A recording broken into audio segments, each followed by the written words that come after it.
ஓம் சைராம் நற்பவி ஆறுமுகம் அருளிடும் அனுதினம் ஏறுமுகம். நான் மாரியம்மாள் சரவணன். எல்லாரும் எப்படி இருக்கீங்க? குருவுடைய அருளால எல்லாரும் நலமோடு இருக்கணும் அப்படின்னு சொல்லி வேண்டிக்கிட்டு நம்ம இன்று வீடியோ பதிவுக்குள்ள போயிடலாம். இன்று வியாழக்கிழமை பாபாவுடைய சச்சரிதம் பார்க்க போறோம்.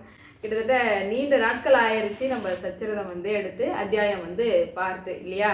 அதனால நானுமே ரொம்ப ஆர்வத்தோட இருக்கிறேன். பாபா பாருங்க எவ்வளவு அம்சமா அழகா அமர்ந்து இருக்கிறாரு. நம்ம சச்சரிதம் படிக்கிறத பாபா கேட்க போறாரு உங்களோட சேர்ந்து. சரி வாங்க நம்ம வீடியோ பதிவுக்குள்ள போயிடலாம். வீடியோ பார்க்குற அன்பர்களுக்கு ஒரு அன்பான வேண்டுகோள், வீடியோ பதிவிற்கு லைக் பண்ணி தெரிஞ்சவங்களுக்குலாம் ஷேர் பண்ணுங்க. சரி இப்போ வாங்க நம்ம வீடியோ பதிவுக்குள்ள போயிடலாம். பாபாவுடைய சத்திய வாக்கு கேட்பீங்க. உங்களுக்கு அற்புதமான சத்திய வாக்கு நம்ம இந்த அத்தியாயத்தில் உங்களுக்கு கிடைக்க போகுது. நாம இது வரைக்கும் 6 அத்தியாயங்கள் முடிச்சிருக்கோம். 7வது அத்தியாயத்தில் முதல் பாகம் பார்த்துருக்கோம். இன்று நம்ம 7வது அத்தியாயத்தில் 2வது பாகம் பார்க்க போறோம். அடுத்து 3வது பாகமும் இதுல இருக்கு. ஏன்னா இந்த அத்தியாயம் கொஞ்சம் பெரிய அத்தியாயம், 11 தலைப்புகள் உண்டு. அதனால இன்று நாம 2ஆம் அத்தியாயத்துல என்னென்ன பார்க்க போறோம்ன்றதுக்கு முன்னாடி, ஏன்னா இந்த அத்தியாயத்தோடைய பெயர் என்ன, இந்த அத்தியாயத்தோடைய சிறப்புகள் என்ன அப்படின்னு முதல்ல தெரிஞ்சுப்போம். அதாவது பாபாவின் யோக பயிற்சிகள் 7வது அத்தியாயம் இது. பாபா ஓர் இந்துவா முஸ்லிமா, மேலும் சில தகவல்கள், பாபாவின் திருவடியில் ஹேமந்த் பந்தின் அனுபவம், பாபாவின் மகத்துவங்கள், பாபாவை தேடி வந்த நோய்கள். இது வரைக்கும் நம்ம பார்த்துருக்குறோம். பாபா இந்துவா முஸ்லீமா அப்படின்ற கேள்விக்கெல்லாம் பதில் கிடைச்சிருச்சு. பாபாவை தேடி வந்த நோய்களுக்கெல்லாம் எப்படியெல்லாம் அவர் குணப்படுத்தினாரு அப்படின்லாம் நம்ம பார்த்துருக்கோம். இன்னைக்கு பார்க்கக்கூடிய தலைப்பு பாபாவின் யோக பயிற்சிகள், தத்வி என்னும் சுத்த விருத்தி, கண்ட யோகம், அதுக்கப்புறம் சர்வவியாபியான பாபாவின் கருணை, குஷ்டரோக அடியரின் சேவை. இந்த 3 தலைப்புகள் இன்னைக்கு பார்க்க போறோம். மீதம் இருக்கிறத நம்ம அடுத்த பாகத்துல பார்ப்போம். பாபாவின் யோக பயிற்சிகள், அதாவது தத்வி எனப்படும் சுத்த விருத்தி அப்படின்னா என்ன அப்படின்னு தெரிஞ்சுக்க போறோம். இப்போ நமக்கும், அதாவது நம்ம சாதாரண மனிதர்களா இருக்கிறோம் இல்லையா, நமக்கும் சித்தர்களுக்கும் உண்டான ஒரு வேறுபாடையும் நீங்க தெரிஞ்சுக்கலாம். அதே சமயம் ஞானிகளும் எந்த மாதிரியான விஷயங்களெல்லாம் அவங்க கையாளுறாங்க, அவங்க மனதளவிலும் உடல் அளவிலும் எந்த அளவுக்கு அவங்க சுத்தமா இருக்கிறாங்க, அவங்கள தூய்மையா வைத்துக் கொள்ள இப்பேற்பட்ட பயிற்சி முறைகள் எல்லாம் அவங்க செய்யறாங்க அப்படின்றத இப்போ நம்ம பாபா என்ன செய்தாரு அப்படின்றத உங்களுக்கு சொல்ல போறேன். அப்படிதான் நீங்க தெரிஞ்சுக்க போறீங்க. அதாவது பாபா 3 நாட்களுக்கு ஒரு முறை மசூதியிலிருந்து கொஞ்சம் தூரத்துல இருக்கக்கூடிய ஒரு ஆலமரம் இருக்கு. ஆலமரத்துக்கு பக்கத்துல ஒரு கிணறும் இருக்கு. அங்க பாபா 3 நாட்களுக்கு ஒரு முறை போயிட்டு வர்றது அவருடைய வழக்கமா இருக்கு. அங்க போய் பாபா என்ன செய்யறாரு அப்படின்னா, அங்க போய் பாபா செய்யக்கூடிய அந்த பயிற்சி தான் தத்வி. தத்வினா என்ன அப்படின்னா, அந்த இடத்துக்கு போனதோ பாபா அங்க இருக்கக்கூடிய அந்த கிணற்று நீரை எடுத்து வாய் நல்லா கொப்பளிப்பாரு. கொப்பளிச்ச பிறகு வாந்தியும் எடுப்பாரு. அதாவது நம்ம வயிறு சுத்தம் செய்யறதுக்கு ஒரு சிலர் பித்தம் சேர்ந்து போனா நம்ம வாயில கையை விட்டு வாந்தி எடுக்கிறோம் பார்த்தீங்களா, அந்த மாதிரி பாபா வாந்தி எடுத்துட்டு கொஞ்ச நேரம் கழிச்சு வயிற்றுக்குள்ள இருக்கக்கூடிய குடலானதை மொத்தத்தையுமே வாய் வழியா எடுப்பாரு. இது சாத்தியமா, எப்படி இப்படியெல்லாம் முடியும் அப்படின்னு நம்ம நினைப்போம். ஆனா சித்தர்களாலும் ஞானிகளாலும் நிச்சயமா முடியும். அவங்களால முடியாதுன்னு எதுவுமே கிடையாது. ஏன்னா அவங்க அந்த அளவுக்கு இறை வழிபாட்டுல மூழ்கி இருப்பாங்க. எல்லா விதமான பயிற்சிகளையுமே செய்யக்கூடிய அளவுக்கு அவங்களுடைய உடலானதை மனதானதையும் அவங்க திடப்படுத்தி வச்சிருப்பாங்க. அதன் மூலமா தான் பாபா என்ன பண்றாருன்னா, அவருடைய வயிற்றுக்குள்ள இருக்கக்கூடிய குடலானதை மொத்தத்தையுமே வெளியே எடுக்கிறார். இதுக்கு பேர் தான் தத்வி. இதை எப்படி அவர் சுத்தம் செய்யறாரு அப்படின்னு பார்ப்போம். அப்படி எடுக்கப்பட்ட அந்த குடலானதை மொத்தத்தையும் வெளிப்புறமாகட்டும் உள்புறமாகட்டும் அவ அனைத்தையுமே சுத்தம் செய்யறாரு பாபா. செய்தது மட்டும் இல்லாம அங்க இருக்கக்கூடிய ஒரு கல் மாதிரி பாறைமா இருக்கு. அந்த பாறைக்கு மேல இவர் இந்த குடலானதை காய போடுறாரு. என்னம்மா இது இப்படியெல்லாம் சொல்றீ அப்படின்னா, இருக்குங்க, உண்மையா நடந்த சம்பவம் தான் இது. உண்மையா நடந்த சம்பவமானதுதான் உங்களுக்கு நான் சொல்லிக்கிட்டு இருக்கேன். இது ஒரு கட்டுக்கதையா அப்படியெல்லாம் எதுவும் நினைக்காதீங்க. நடந்த ஒரு நிகழ்வு. இதை ஒரு சிலர்லாம் பார்க்கவும் செய்திருக்கிறாங்க. ஆனா பார்த்தவங்க கொஞ்ச நேரத்துல அதை அப்படியே மறந்துடுவாங்க.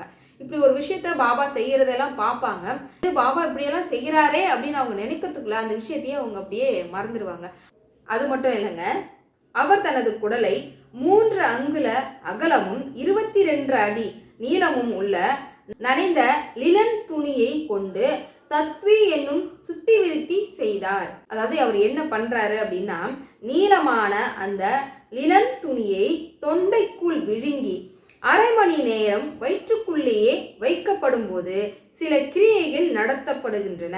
பிறகு அதனை அப்படியே வெளியே எடுத்து போடுவதே தத்வி ஆகும். பாபாவின் தத்வியோ தனித்துவம் உடையது அப்படின்னு வந்து சொல்லப்பட்டிருக்கு. அதாவது இப்படி செய்யறது வந்து பாபா செய்யறதுக்கே உண்டான ஒரு தனித்துவமும் அதுல உண்டு. அதாவது தனது வயிற்றில் உள்ள குடல்களை மொத்தம் வெளியே எடுக்கிறாரு. அதை மேல்புறம் உள்புறம் எல்லாத்தையுமே வந்து சுத்தம் செய்யறது மட்டும் இல்லாம தன்னுடைய வயிற்றையும் சுத்தம் செய்யும் வகையில லிலன் என்னக்கூடிய ஒரு மெல்லிதான ஒரு துணி, அந்த துணியானதையும் வாய்க்குள்ள போட்டு முழுங்கி வயிற்றையுமே சுத்தம் செய்கிறாரு. இவ்வளோ வேலைகளும் தனிப்பட்ட முறையில அழகா இவர் தனியா போய் ஆலமரத்து அடியில் அமர்ந்து இவ்வளவுமே அழகா இவர் வந்து செய்துட்டு அதுக்கப்புறம் தான் மசூதிக்கே வர்றாரு. இது அதே சமயம் இதுக்காக வந்து நிறைய யாரையும் வந்து அவர் கூட்டிட்டோ உதவிக்கோ அப்படியெல்லாம் எதுவுமே போக மாட்டாரு. அவர் மட்டும் தனியா போறாரு. இந்த அழகான இந்த முறைகளை, இந்த பயிற்சி முறைகள் எல்லாம் செய்துட்டு அவர் வராரு. இதை ஒரு சிலர் பார்த்துருக்குறாங்க. பார்த்தாலும் அதை பத்தி இவங்க யாரும் வெளிப்படையா வந்து பேசிக்கிட்டோ ஒரு பிரச்சனையை, ஏன்னா என்ன நடக்கும் ஏது நடக்கும், ஏன்னா இந்த மாதிரி ஒரு விஷயம் நடக்குதுன்னா சாதாரண ஒரு விஷயம் கிடையாது இல்லையா. ஏன்னா பாபாவை அவங்க எல்லாரும் கடவுளா பார்த்தாங்க. அதை வந்து அவங்க யாரும் அதை பெருசுப்படுத்திக்கவே இல்லை. அதுக்கு அடுத்ததான் ஒன்று செய்கிறாரு, அதையும் பாருங்க. அது வந்து கண்டயோகம். மேலும் பாபா கண்டயோகம் என்னும் பயிற்சிகள் எல்லாம் செய்கிறார். அது என்னன்னு பாருங்க. மேலும் பாபா கண்டயோகம் எனும் பயிற்சிகளையும் மேற்கொள்வார். இப்பயிற்சியில் பாபா தனது உடலில் ஒவ்வொரு உறுப்புகளையும் தனித்தனியாக கழட்டி மசூதியில் வைத்திருப்பார். இது படிக்கிறத கேட்கும் போதே ஒரு சிலருக்குலாம் நடுங்கும்னு நினைக்கிறேன். பாருங்க, அதாவது ஒவ்வொரு உடலில் உள்ள ஒவ்வொரு உறுப்புகளையும் தனித்தனியாக கழட்டி வச்சிருப்பாராம். உறுப்புகளை தனித்தனியாக கழட்டி மசூதியில் வைத்திருப்பார். ஒருமுறை ஒரு முஸ்லிம் பெரியவர் பாபாவை தரிசிக்க சென்றார். பாபாவின் உடல் உறுப்புகள் ஒவ்வொன்றும் தனித்தனியாக மசூதியில் ஒவ்வொரு இடங்களில் கிடப்பதை கண்டார். அதை கண்டதும் அவர் பீதி அடைந்தார். இப்பதான் ஒருத்தர் வந்து பீதி அடைகிறாரு. என்ன, நம்ம அடைஞ்ச பீதி அவர் அப்ப அடைகிறாரு. என்னன்னா, இதை முதலில் கிராம மக்களிடம் சென்று அறிவிக்க வேண்டும் எண்ணி ஓடினார். இதை எப்படியாவது மக்கள் இடத்துல சொல்லணும் அப்படின்னு வந்து அவர் ஓடுறாரு. போனவர் கொஞ்ச நேரம் யோசிக்கிறார். என்னன்னா, இது சாத்தியமில்லாத ஒரு விஷயத்த வந்து பாபா செய்திருக்கிறாரு. அதை நம்ம சொல்லும் போது நம்மளே யாராவது தப்பா நினைச்சிட்டாங்கன்னா, இல்ல அப்படியெல்லாம் கிடையாது, உனக்கு என்ன பைத்தியமா அப்படின்னு ஒன்று சொல்லுவாங்க. நீ தானே முதல்ல பார்த்தேன்னு சொன்ன, எங்க பார்த்த, என்ன ஏதுன்னு எல்லா விதமான விசாரணைக்கும் நம்மளையே கூப்பிடுவாங்க. அப்படின்றதுனால இவர் என்ன பண்ணாரு, இந்த பார்த்த இந்த விஷயத்த வெளியே யார்கிட்டையுமே சொல்லலை. வெளியே யார்கிட்டையுமே சொல்லாமல் இது அப்படியே வந்து இது நமக்கு வேண்டாம் சாமி அப்படின்ற மாதிரி அவர் அதோட விட்டுடுறாரு. பாபாவுக்கு இது வந்து சாதாரண ஒரு நிகழ்வாக வந்து மசூதியில் பாபா வந்து செய்துக்கிட்டு இருக்காரு. அதே சமயம் அவருக்கு வந்து பாபா என்ன ஆனாரு ஏதுன்னு தெரியலையே, நம்ம வந்து அவரோட உடல் உறுப்புகள் எல்லாம் அங்கங்கே இருக்கிறத பார்த்தோம், சரி திரும்பவும் ஒரு முறை மீண்டும் போய் பார்ப்போம் அப்படின்னு பார்த்தா, இவர் போய் பார்க்கும்போது எங்கெங்க அந்த உடல் உறுப்புகள்லாம் இருந்ததோ அது எதுவுமே காணோம். பாபா வந்து ரொம்ப ஆரோக்கியமாக அவர் வந்து மசூதியில் நடமாடிட்டு இருக்கிறதையும் அவர் பார்க்குறாரு. என்னடா இது, கொஞ்ச நேரத்துக்கு முன்னாடி வந்து பார்த்தா பாபாவோட உடல் உறுப்புகள்லாம் அங்கங்கே இருக்கிறத பார்த்தோம், ஆனால் இப்போ வந்து நல்ல ஆரோக்கியமாக வந்து பாபா இருக்கிறாரு, இதுதான் கடவுள் சித்தம் போல அப்படின்னு அவரே திரும்ப பாபாவை வணங்கிட்டு அவர் வந்து அவர் வேலையை பார்க்க அவர் போயிட்டார். இது வந்து சாதாரணமான ஒரு நிகழ்வாக நடந்தது. இதுக்கு பேர் தான் கண்ட யோகம், தத்வி எனப்படும் சுத்தி விருத்தி. இவ்வளோ விஷயங்களுமே பாபா வந்து அவ்வளோ அழகாக அந்த பயிற்சிகளை கையாளுவார். பாபா தன் இளமை பருவம் முதற்கொண்டே இது போன்ற பல யோக பயிற்சிகளை மேற்கொண்டிருக்கிறார். அவர் பெற்ற பயிற்சிகளை பற்றி யாரும் அறிந்திருக்கவில்லை, யாரும் யோசிக்க முடியாததாகவும் அவர் பயிற்சி முறை இருந்தது. அவருடைய மருத்துவமே மாறுபாடா இருக்கு. அது மட்டும் இல்லை, எல்லாருக்கும் அது சரியாகவும் ஆகிட்டு இருக்கு. ஆனாலும் சரிங்க, எவ்வளோ மக்கள் வந்தாலும் என்ன மருத்துவம் இவர் செய்தாலும் சரி, யாரிடமும் ₹1 அவர் வாங்கினது கிடையாது. அதாவது மருத்துவம் பார்க்கறதுக்காக அந்த செலவுக்குன்னு இவர் எதுவுமே யார்கிட்டையும் பணம் என்பதே அவர் வாங்கினதே கிடையாது. அடுத்தது சர்வவியாபியான பாபாவின் கருணை. இது நம்ம முக்கியமாக தெரிஞ்சுக்கிட்டே ஆகணும். 1910 தீபாவளி அன்று நிகழ்ந்த ஒரு நெகிழ்ச்சியான ஒரு சம்பவம். பாபாவுடைய கதைகளில் நான் கேட்டு மனசு ரொம்ப நெகிழ்ந்து போன ஒரு கதை அப்படின்னா இது. நிறைய பேருக்கு இது தெரிஞ்சிருக்க வாய்ப்புமே இருக்கு. இது உண்மை சம்பவமும் கூடங்க. அதாவது ஒரு பெண்மணி இடுப்பில் வந்து சின்ன பிள்ளை குழந்தைய வந்து வச்சுக்கிட்டு இருக்காங்க.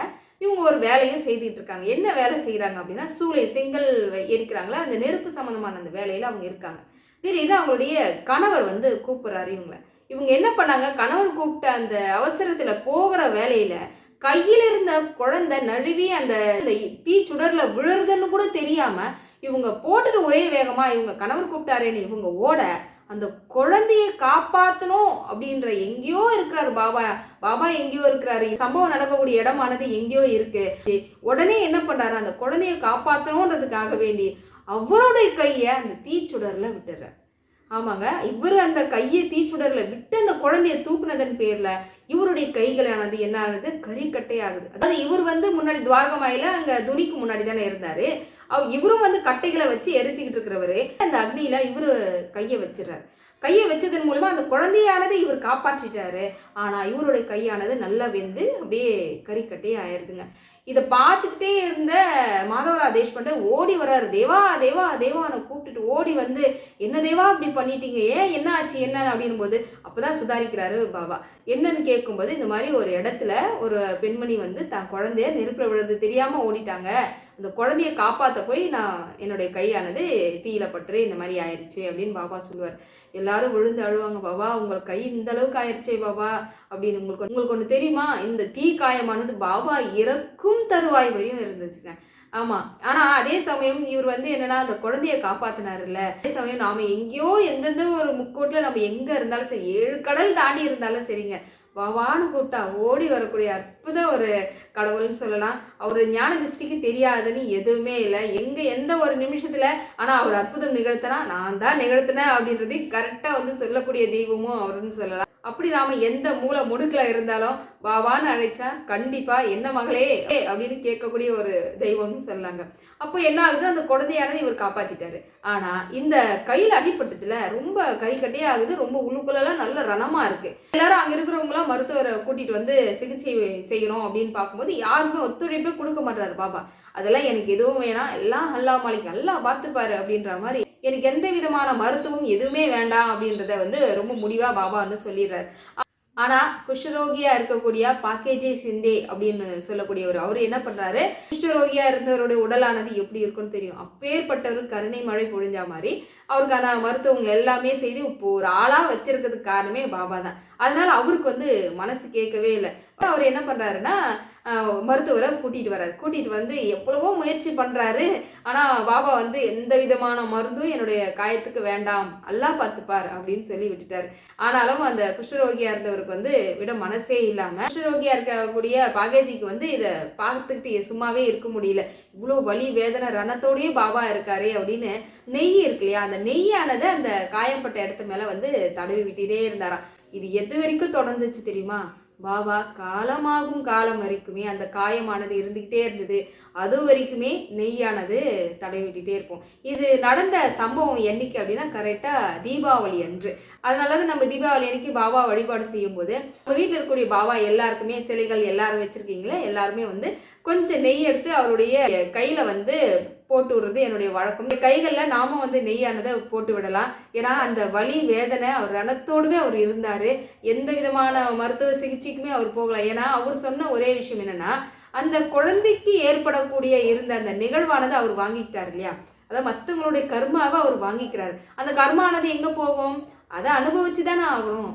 இது போல எத்தனையோ பேரோட கர்மவினைய பாபா தன்னுள்ளே வாங்கி அதனாலேயே பாதி நோய்வாய்ப்படுறதுக்கு மிகப்பெரிய ஒரு காரணம் அப்படின்னு கூட சொல்லலாம். குஷ்ட நோயால் பாதிக்கப்பட்டிருந்த பாகேஜி அப்படின்றவர் தான் வந்து பாபாவுக்கு கடைசி வரைக்கும் அந்த மருத்துவமானதை பார்த்தார். சரி, குஷ்டரோகி பாகாஜியை பற்றி நம்ம முதல்ல தெரிஞ்சுக்கிறோம். கண்டிப்பாக என்ன காரணம், பாபாவுடைய திட்டு எல்லாத்தையும் தாங்கிக்கிட்டு திரும்பவும் பாபா கிட்ட போய் இந்த மருத்துவத்தை வந்து பார்த்தாரு அப்படின்னா அப்படி என்ன பாபா வந்து இவருக்கு செய்தாரு அப்படின்றத நம்ம கண்டிப்பாக தெரிஞ்சுக்கணும்.